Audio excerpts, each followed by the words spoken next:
Okay, we're live. Testing, testing. Today on Quality Time with Family Ties, we learn Courtney Cox, more like vanilla ice cream. 3, 2, 1. Hey, everybody. I'm Corey Pepper. Welcome to Quality Time with Family Ties. I hope you settle in to enjoy the next, usually it's around 40 minutes, but I'm guessing tonight it'll take about 65, 70 at the pace we're at. We're trying to keep the energy level down as much as possible because Paul didn't sleep well last night. I'm here with my friend Paul Packler. Sorry, I had a little burst of energy there for a Yeah, second. you almost woke me up there. So sorry. If only we had Scott's scintillating energy and wit tonight. But alas, once again, nope. My God, Scott, in this dynamic that we're building for ourselves right now, Scott would be the, I don't even know it, like Reverend Jim or something? He'd be the crazy man. I wanna find an illusion that isn't 40 years old. Oh wow, this episode really turns the tables on what we know to be Family Ties, because usually the paradigm on Family Ties is that we get an episode and at the end of the episode we're talking about the fact that Michael J. Fox's character of Alex P. Keaton is somehow proven to be a sociopath by the end of the episode. And in this episode they turn the tables and he exposes his girlfriend Lauren to be a sociopath instead, and him to be sort of the rational human being that we've never seen him be before. No. And also, we've never seen this much Courtney Cox before, which is a problem. It's a big problem. It's a lot. I just can't imagine the reaction of the regulars when they get a script that's so heavy on a recurring character. I figure the check clears just the same, and I'm this late in the series, they're fine with it. I'm guessing that that's exactly what the reaction is. But boy, this episode really was Courtney Cox. It was Cox heavy. Yeah. I will say I did. What is the title of this one? Quitting Time. Yeah, season 6, episode 22. Mm-hmm. Quitting Time. Yeah, we open with, as we open most of the scenes, once again, this episode not disproving our theory that Jennifer is raising Andrew. Yeah, this is the first time they've really gone back to the old drawing board of the Jennifer Andrew parenting dynamic. Yes, and this happened, I think, at least twice. It could be 3 times. We'll probably get to it. I think I may have not written it down, but we certainly open with Jennifer raising Andrew at the kitchen table. And Mallory comes in with a shoebox full of letters that she found in the attic. And apparently they are love letters from Stephen to Elise. And Andy mentions that he's in love with 5-year-old Rachel Feldman, and he could use some tips from these love letters from his parents. Now, can we just say the one joke that Andy says right out of the gates about of course, his girlfriend? He's like, oh, her name's like Becca Feldman or whatever. And he's Rachel like, she's Feldman. 5. Rachel Feldman. And he's like, she's 5, but that's okay. I like them young. And here's the thing. Here's my problem with this.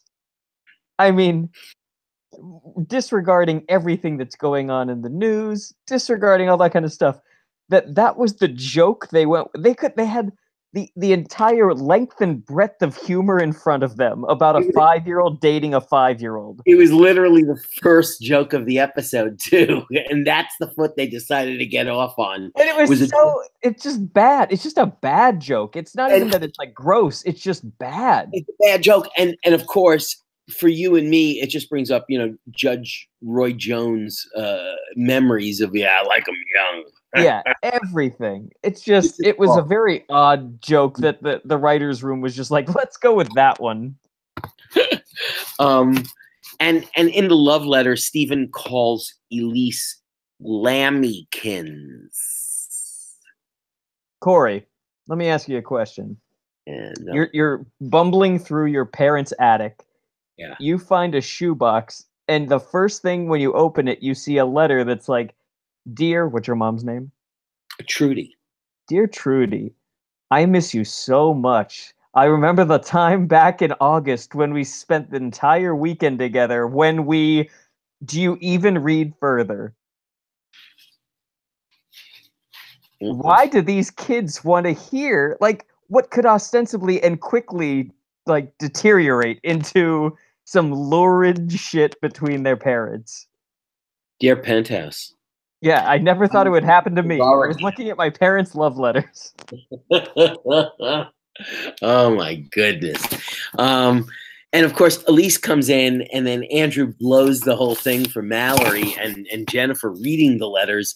He calls Elise Lamekins because it's nothing funnier than a 5-year-old calling his mother Lamekins. And the thing that's weird is that, like, the joke is that he just blew their cover, but Elise doesn't respond. Like, she doesn't get it that he got that from the love letter. It doesn't ring a bell in any way to her. Exactly. So they completely undercut the entire joke. Absolutely did. They made it seem like it was a big thing that he called her Lamekins, and it proves that it was nothing.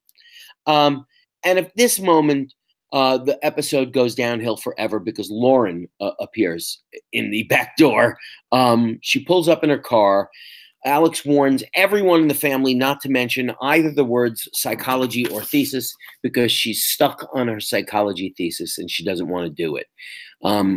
Stephen walks in immediately upon Lauren's entrance and says, "Hey, how's that psychology thesis going?" Dad. Wow, that was a good one. And Lauren is admitting that she's having trouble with it and she's not enjoying herself. And Alex wants to take her out. And let's see. She says, oh, she admits she's been working on this thesis for 2 years. How much have you got written? 1.5 pages.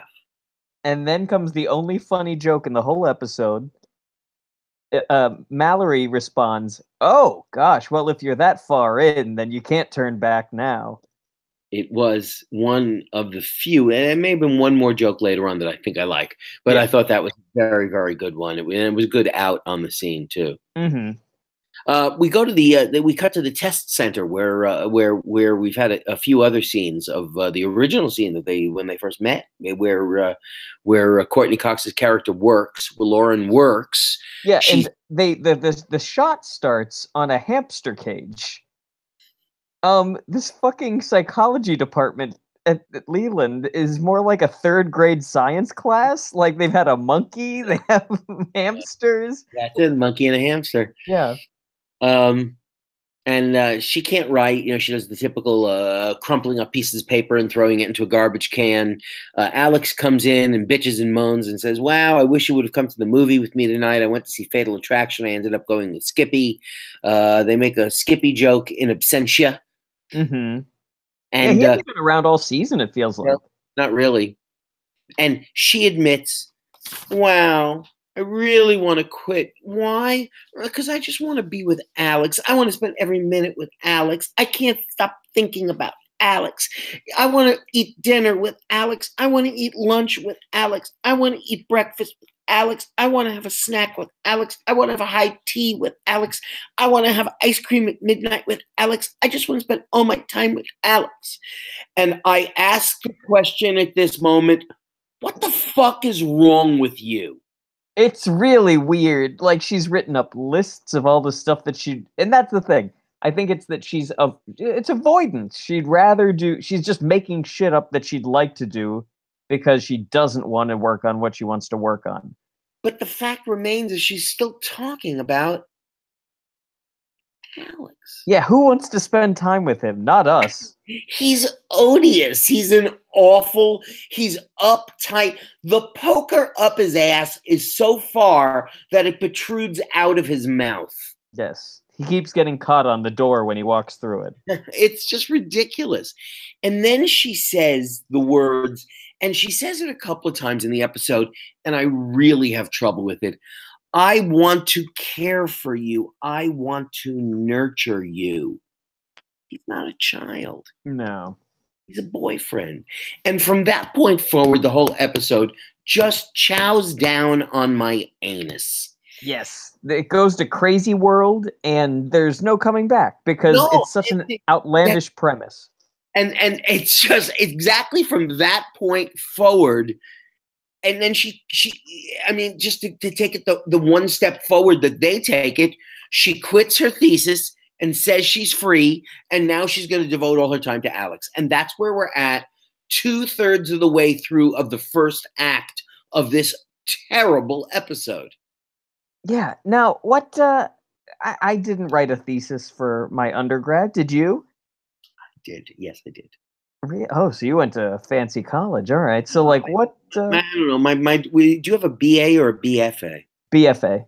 I see. That's the difference. I have a BA.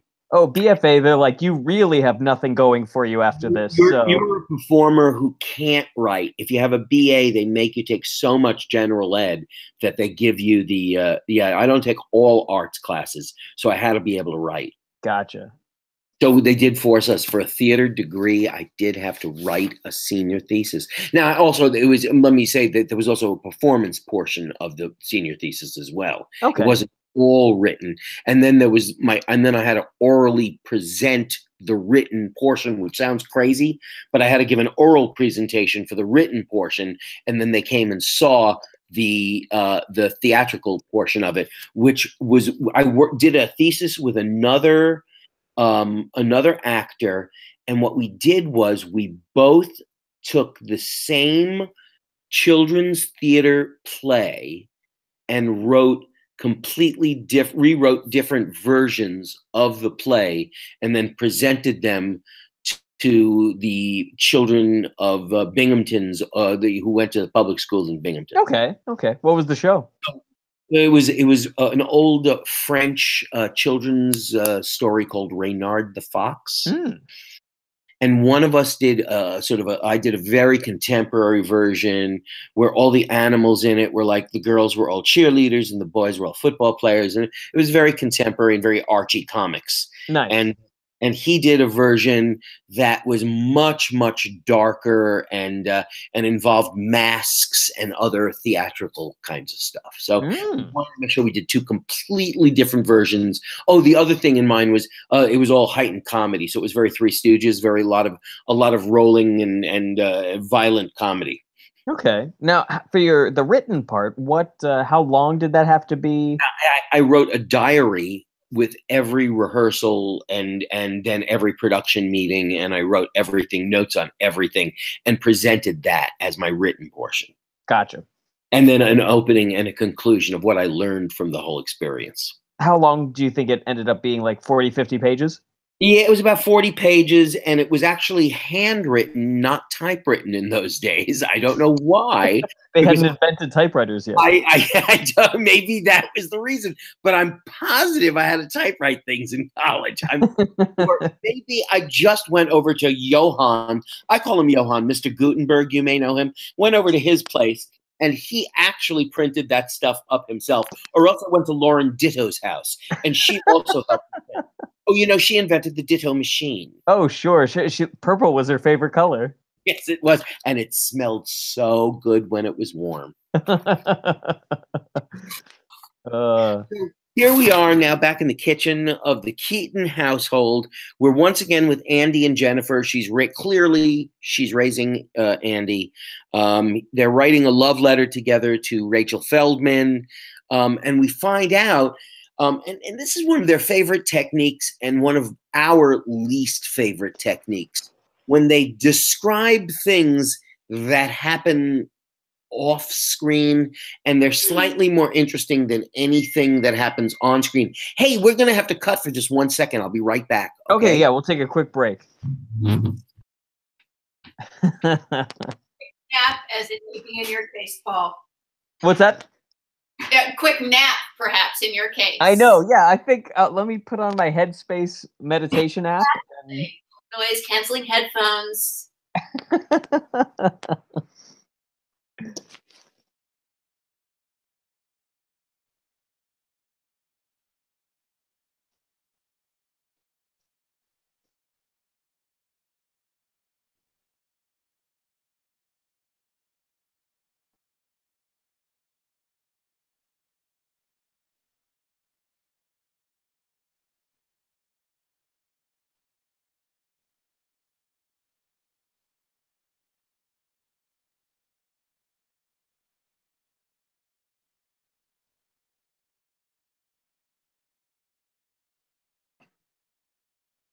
Still no sign of him. I hope he's okay. Oh no, is he outside? Yeah. Oh, there he is. And he's back. Oh, they don't come in, or what's the? Oh no. We make them outside. Oh, okay. There, and he's back. Whew. Scary. That was a hectic couple minutes. I think we're okay. So should we come back to this again and then cut back in? Of course, wherever you want to start. Where was I? I was talking about that we find out at this point that Andy's letter that he was writing to Rachel Feldman, there's a love triangle going on. It made his other friend, Margie Phillips, cry. And Jennifer finds out, why did it make Margie Phillips cry? Because as it turns out, Andy's in love with Rachel Feldman, but Margie Phillips is in love with Andy Keaton. And that's what the issue is. Yeah, I don't have anything. I know you're okay, because once you explain it, who the fuck cares? We never meet. I know. I don't care about 5-year-olds and like what what their romance lives are like. I barely care what my friends' romance lives are like. Exactly. Say nothing further. It absolutely doesn't matter. So Dad comes in. He's going to help. Here, wait. Can I pause for a second? I feel like you only get like 6 or 7 years when you care about what your friends and romance is happening. After that, it's just like, just leave me alone. I don't want to hear about it. It's usually just bad. It's probably high school through college, and that's about it. That's it. You just get like an 8-year window. And that's about it. It's your 4 years of high school, your 4-year college, and then who the fuck cares? It's like either work it out or stay quiet. That's it. Yeah. I don't know. It's sort of ridiculous. Friends who do you have? Here's something I love to talk about because because you have a girlfriend, thank God, and right. and Scott has a wife. Sure. And I've had a couple. And you have any friends who are like single and like 40-ish, and like single and like never been married, never had a long lasting relationship, but like have always like pined away. Wow, I'd love to have a boyfriend or girlfriend. And, I don't think so. No one I can think of offhand. Yeah, I have quite a few. I have quite a few, and I mean heterosexual female friends who, seem like they would have been the perfect wives and mothers, and pretty much that's all they wanted from life was to be a wife or a mother. And life just is funny sometimes, they just never met the right person. They were too choosy at one point in their life, whatever the reason is, but they get to be, 55, 60, and they've never married. And wow. There's a certain sadness to that, where once again I try not to care too deeply because I find it to be so profoundly sad that the one thing that they wanted more than anything else just didn't work out for them. Yeah, I mean, it's so existential, love and companionship. Absolutely. And you never know when you say pass when you're 23 if you're passing on the person who you should have stuck with it then, and now you're never going to meet anyone who's ever going to measure up to the person you were dating when you were 23 years old. Yeah, I mean, that's true. But at the same time, if you keep measuring it that way, you definitely won't. But, I'm sure someone 60... Absolutely. 60 years old, you could meet someone and fall in love. Like, that could be a thing. I'd like that. Would be a great story. I love that. Probably a better story. It's tough because, like, the irony of it being the one thing that you want that you never get. That's the worst part. Yes. So Alex comes in here and he starts raving to Mom and Dad about the new Lauren. Oh my God. He thinks she's taking care of every whim that he has. And he says, wow, this is perfect. What he knows now, however, what he really wants is a smart girl who doesn't show that she's a smart girl. Yeah, it's the real trick. It's the real 80s trick. Like the sort of neo 50s thing is what he's... And can the Reagan dream come to life? And then in a really strange bit of costuming and makeup and hair, Mallory and Lauren come back from the mall having gone shopping, and they both look sort of like Barbie dolls with like shopping bags and their hair up and ribbons in their hair. And oh, girlfriend, look, we were girlfriends at the mall. And now all of a sudden, it seems like Lauren is becoming more like Mallory and less like Alex. Yeah, this is a weird thing, and they didn't give it much thought, so I don't feel like we should be beholden to do so. But what's interesting is that the theme that it's starting to develop is that, like, as Lauren doesn't have a dream and she doesn't have a life and she's not using her brains to her fullest capability, she becomes Mallory. But at the same time, Mallory is a driven person who just doesn't have intellectual pursuits. So it's this weird thing that's happening where it's like Alex wants a woman who's like his sister, but there's other mechanics in there too. But at the same time, Mallory isn't like that. But I don't know what the message they're trying to create, but all of that's in there. And so Lauren is essentially at the age of 21 years old, 20 years old. Right. Becoming a stay-at-home mom to Alex? Is that the best way to describe what's happening here? Yeah, she's like a trophy wife, but they're the same age. Right. And so she's quit all intellect at all. Yeah, it's very weird. Just because you don't want to do your thesis, right? You stop reading. I don't know. There's a personality change here that's really weird. She says, "I want to be here for you when you need me." You know, like every second. And then here we go. The worst physical comedy I think I've ever seen leads us into the commercial break where she says, "I want to be with you every second." And then for about 20 seconds, we watch Courtney Cox follow Michael J. Fox around the set. I don't understand what they were doing.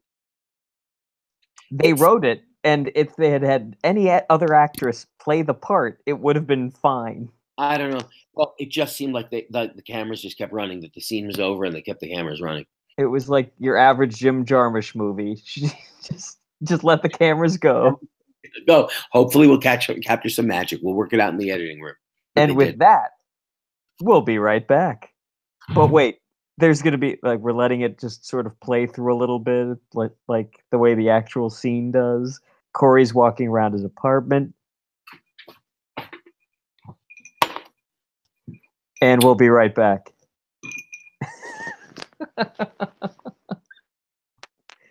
And we're back. What are you drinking, Corey? Coke Zero as usual. My usual Coke Zero. Oh, Corey, wait a second. You're being all healthy and stuff, and you're still drinking soda? I do have a little Coke Zero. That's one of my little vices. That's all right. I was just curious. Yeah. What do you think Scott's doing right about now? Well, he said that he was helping the debate team, or he had coaching or something. Yeah, but I don't believe him. What do you think he's really doing? I'm sure he's just looking at his kids. I think he just looks at them. I sometimes think that he's home watching like Judge Judy. You mean like Lauren does in the show? Like she watches All My Kids or whatever the show's called. Oh yeah, that's what you call it. It was something about something of tomorrow. Days of Our Children. Days of Our Children. That's what it was. You think he watches a lot of like daytime TV type stuff? Yeah, and I don't think he even has a job. I know he says he teaches and coaches a debate team, but I don't believe you. Really, how often do schools hire somebody who's substantially shorter than the shortest of all students? I think like maybe a music teacher. Sometimes you have a music teacher who's really little. Okay, maybe he's like their music teacher then. Maybe that's what he's doing there. Why? Okay, if he's lying to us all this time and he's just there watching Judge Judy and staring at his children, right? Why do you think he lies? You think he's Well, just kind of risk averse? No, and I think, and it totally makes sense. And this is why I'm not angry at him at all. Is he started this thing with you? You know, as this nostalgic trip down memory lane. Oh, this was the program of our youth, Paul. It was such a wonderful family memory of you with your mom and dad and sister and me. I don't even know. Does he have a mother and father? Does he have parents? Does I Scott have think parents? he like sprung from God's thigh. I've known him for like over 10 years. I've never asked him a question about his parents. Does he have brothers and sisters? I think he has a sister. I think he has a sister, yeah. So he's sitting there and he had a great time watching, and then we started to do this, right? And then the first season, you know, it wasn't all that bad. We all sort of choked it down, and we all thought, it's gonna get a lot better. And you know what? It didn't. It got a lot worse at some point, and he wanted to bail, and I got stuck doing this piece of shit with you now. And now he's laughing his ass off. He is at home, he's watching Judge Judy or Animaniacs. Maybe well, I wouldn't blame him. If Animaniacs was on television, I'd probably want to watch that too. We should do that instead. The Animaniacs? That would be the excellent. Maybe Scott would come back if we convinced him that we would review that. The Animaniacs. Hey, maybe we can get Henry and Maisie to join us on the show. That would be articulate. Well, they already did. They joined me the one time. They did. We open this second act of this epic episode with Andy having his father check his love letter he's writing to Rachel Feldman, and there's a joke about logs and legs. He's like, "You've got great logs," and he's like, "Oh, I meant legs." And then they're like, "Oh, okay, well, you should change it." And he goes, "Well, yeah, but she has pretty good logs too," which made no sense. So it was a nonsense. I love that. It was that was also a good joke. Like logs, what do you mean? What the fuck does that mean? So like Lauren, Lincoln logs. Yeah, so I meant Lincoln Logs. Lauren comes in and she's working with Elisa's recipe file. She's shopping for dinner. She wants to make something that Alex loves. You know, like he wanted what is it? Richard Nixon Republican stew, beef stew. Ugh, shoot me in the head. Mm-hmm. You know what? The internet is so great, so that way you don't have to like compare recipes and stuff. I feel like there was a time where people would compare recipes. Yep. Now you don't have to do that. You just look it up. Just look it up. You look it up. There, you got a recipe. So she, Mallory and Nick, she asked Mal if Mal wants to come with her shopping, and she said no, she doesn't, because she enjoys shopping so much with Nick. It's like a couples thing for them to go to the grocery store. Yeah, going to the grocery store, and Alex asks how is it a couples thing, and he goes, I don't know. What we love to do is we love to go to the deli counter. And they like to take a number and then run away, and then Alex goes like, how is that like fun? And she said, well, can you imagine how frustrated they are when they call our number and we're not there? And Mallory, you know what? For as much as I hate this episode, it's had like 2 or 3 really absurdist jokes that I really would appreciate. This joke made me laugh. I don't know. It was the way Justine played it. I thought she played it really, really well. This joke was so absurd. It made me laugh. It was just like, that's just fucking ridiculous. And that made me laugh. It was like, okay. They're like dining and dashing at the deli counter at a supermarket. Like, who cares? I don't know. It was just one of those, wow. Okay, I thought that was funny. And honestly, if we got to see that scene acted out, it would only be funnier. I would laugh my ass off. I thought that too. I thought, wow, okay, I'd like to see that scene. So Lauren leaves, and after Lauren leaves, he tells Mallory, he has this, brother-sister scene, where he confesses that he hates it. He hates the new Lauren. It's driving him crazy. And during this scene, he has that realization that his girlfriend Lauren and Mallory are becoming one and the same. Mallory informs him, we are becoming the same person. And Alex says, oh my God, that's exactly what I was afraid of. Mm-hmm. You know, the thing, it's tough because I don't want to care about this episode. I just don't want to care about this episode. You don't have to. But my problem with it is that we're following Alex in this story where it should be Courtney Cox's character's story. Yeah. It should be that she's having trouble trying to be Mallory. right now she just becomes like, Pat Nixon and Mallory mixed together, and it's supposed to be whatever, and we follow how it annoys Alex because she's not as good as she used to be as a That's person. exactly right. We follow how it annoys Alex. That's what the episode is about. It's not about how it affects her. It's about how it affects him. And if you just focused it on her point of view, which they try and seem to want to do, but don't, that would be the story, is her trying to find what is the real way to be, and instead it just becomes about Alex. Exactly. We go to the next scene at Lauren's apartment.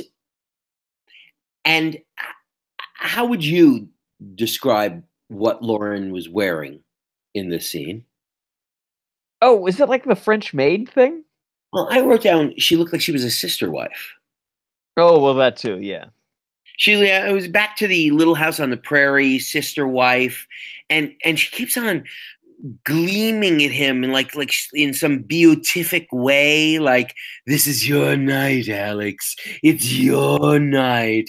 Anything you want. Like, I was like, what are we leaning towards? Anal? I mean, really, what's going on here? It's so weird because she's gone from 0 to 60 in this episode. She was like, you know what? I don't want to write this paper. And then we never find out if she like drops out of school or not. Yeah. Like, is I she didn't still get going it. to classes? I was wondering, did she drop out? Did she quit school? What the fuck is she doing? It's your night, Alex. Anything you want. And then she admits she doesn't want to read the newspaper anymore. I just want to be happy.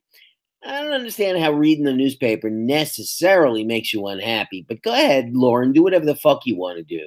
And so, the thing that Alex tries to do to win her back, he's like, well, yeah, you should know what's going on in the world. How do you feel about the developments in the Middle East?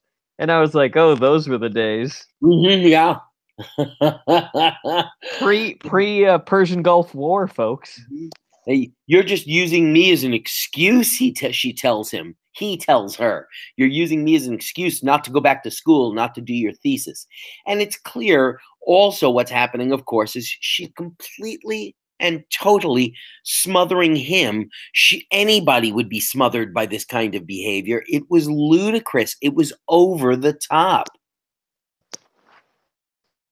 Yeah. Alex actually says to her at one time, stop trying to please me by satisfying my every whim. And then he does one of those jokes of like, I can't believe I just said that. Uh-huh. And then he screams at her at one point. This could be my favorite episode. We could have used this for the opening. You didn't quit your thesis. You quit life. It gets really real at this moment. Hey, shit gets very real at this point. But to the point that you and I are laughing about it because shit gets real and it's like, really, you didn't have to go there. It's a fucking sitcom, guys. This is just silly. Yeah, Michael J. Fox goes into a very dramatic voice, like he's yelling at Sean Penn for sexually assaulting that Vietnamese girl in Casualties of War.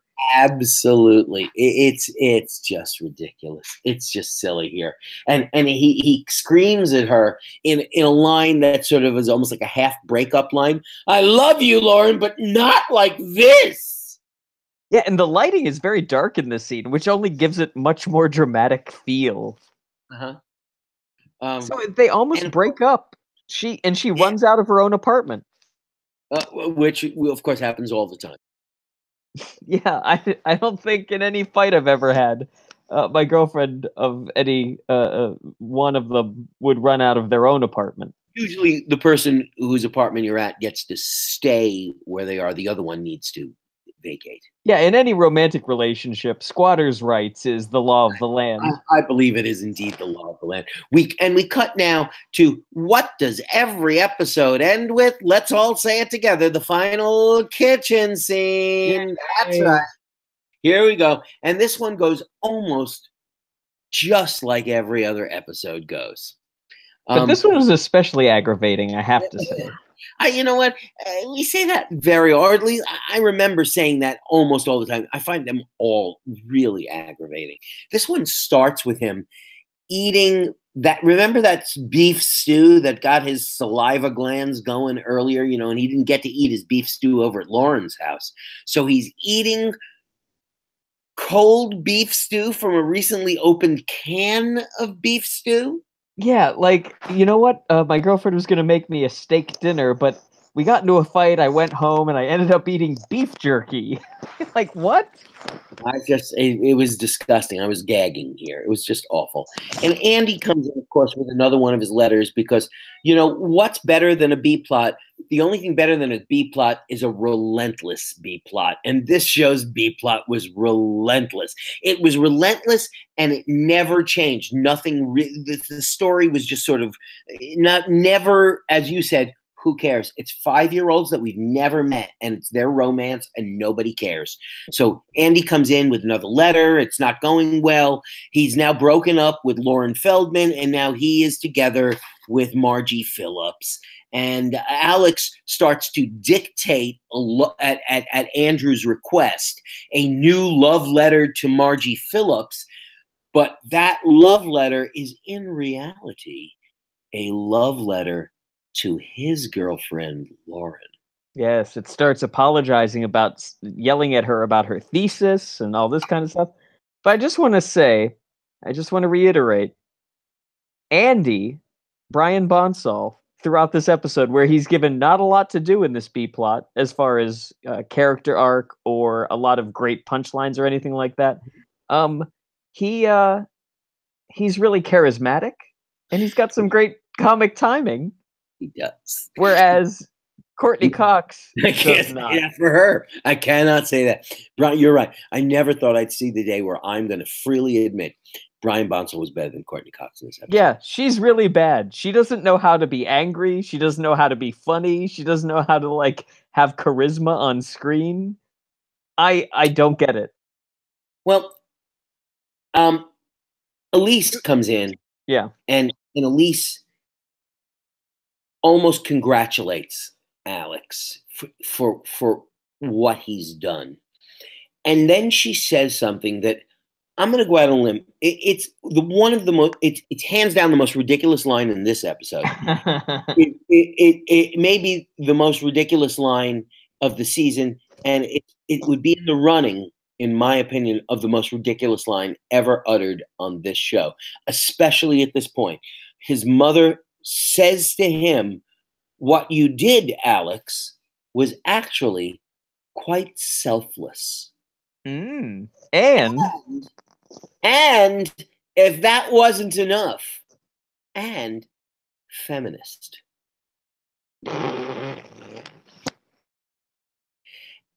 Alex P. Keaton and selfless are hot and cold. They're opposites. He is the most selfish, opposite of selfless, person I have ever seen on television.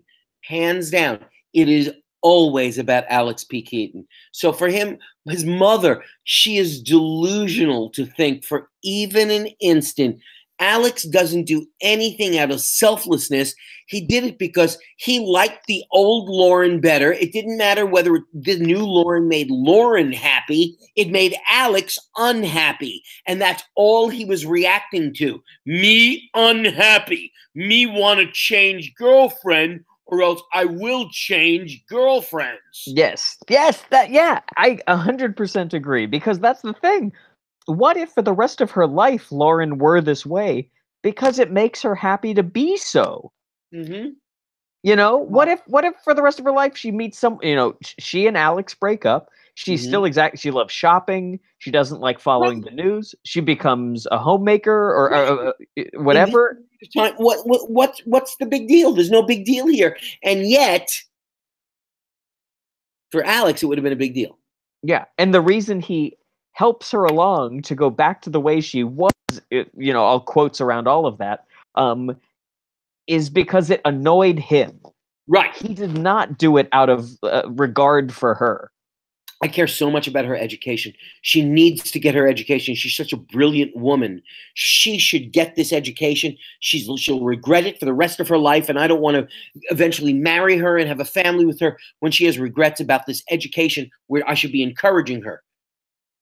Yep. That would have that's been not it. selfless. Yeah. Don't what about pay the feminist? What about the feminist part? Anything about that? I have nothing to say about that. It's just ludicrous. There's nothing feminist about Alex B. Keaton. Yeah, I concur. And then she says the realization, you want a strong woman, Alex, which was really once again another narcissistic thing, this time out of Elise's mouth. What she's really saying is, you want a woman just like mommy, don't you? Yeah, this episode really is about like Alex doesn't want to date his sister, he wants to date his mom. Yeah, that's exactly what the realization is. I don't want someone like dear old sis. I want someone like dear old mom. And at that moment, of course, there's a knock on the door, and who the hell could it possibly be for the finale but Lauren's at the door, and she says, "You hurt me when you said that you don't love me like this anymore." And Alex said, I had to. And, he says something about, what do your parents say? And he says, well, whatever my parents say, I do the opposite. And then he says the other great line of this episode. Do you know what's great about me? Oh boy. Oh boy. We're back to enough about you, Lauren. This whole episode was ostensibly about you, but Corey and Paul know that it wasn't about you for even one instant. No. It was about Alex B. Keaton the whole time, and at the end, he pulls off his mask and he goes, ha ha, they were right the whole time. Do you know what's great about me? Let's talk about me some more, because I'm the only thing interesting about Family Ties. Yeah, honestly, like if I had gotten, a paragraph from Lauren saying, you know what, I've been thinking since we had the argument, and you're right, I have been avoiding my life because I was scared and it was just too tough. I'm gonna become an architect instead, for that he wants to date his mom. I want to go see the world. I'm gonna take a year off college. I'm gonna do whatever the fuck you want. But we avoid any instant of Lauren having a conversation about herself with Alex. It becomes Alex saying, "Tell me how cool I am," and that's almost verbatim. And I heard you when you say that you are unhappy doing your thesis, but this whole thing about me, I'm sort of interested. So let's talk about that some more, until it was too much for him. And then it was like, this whole thing about me, it's a little too much. Could you back off just a little bit? Hey, not all the way, but just a little bit. And that selflessness, I don't know. That's how we sort of leave us here. Yeah, now they're back together. If they were ever apart, they give each other a cute kiss or something. Is there a button that I'm forgetting? Because I felt like there was. I was like, and now it didn't, and then there was this button that I was like, fine. I don't know. I may have dozed. I could have dozed. It's possible. Don't remember. No, I was over. This is such a weird episode. Mm-hmm. I was over. Yeah. Mm-hmm. Don't ever make Lauren the subject of an episode again, is my only request. We're begging you, please don't. All right. So, on that, rate and review our show on iTunes. For questions and comments, email us at qualitytimewithfamilyties@gmail.com. Follow us on Twitter at QTWFT for updates, and you can follow each of us. I'm at Paul Packler. I'm at Corpep, and Scott's at Follow Jones. And you can like us on Facebook. We'd like to thank our host and producer, Barbara Dillon at Fanbase Press. Fanbase Press is a comic book publisher and an online community supporting other creators and fans through daily reviews, interviews, and podcasts that span the pop culture spectrum. Check them out at fanbasepress.com. We'd like to thank Perry Adams, who beautifully performs Family Ties into our theme song without us. Check out her website, perryadams.com. We'd like to thank Bryant Dillon, who created our fantastic drawing and artwork, as well as edits our show. Bryant is the president and co-founder of Fanbase Press. Follow him on Twitter at Comic Book Slayer. And finally, Sean Foster, Fanbase Press's graphic designer, for designing our logo. Gang, we will see you next week. Bye.